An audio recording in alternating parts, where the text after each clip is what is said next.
Surcharge কি এবং surcharge কাদের জন্য প্রযোজ্য? সারচার্জ বিষয়টা হচ্ছে এমন একটা ট্যাক্সের সিস্টেম, যেটাকে আপনারা বলতে পারেন ট্যাক্সের ওপর ট্যাক্স বা করের ওপর কর।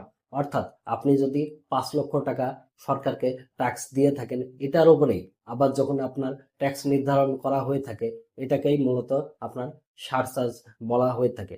সারচার্জ কি সকলের জন্য প্রযোজ্য? না, সকলের জন্য সারচার্জ প্রযোজ্য না।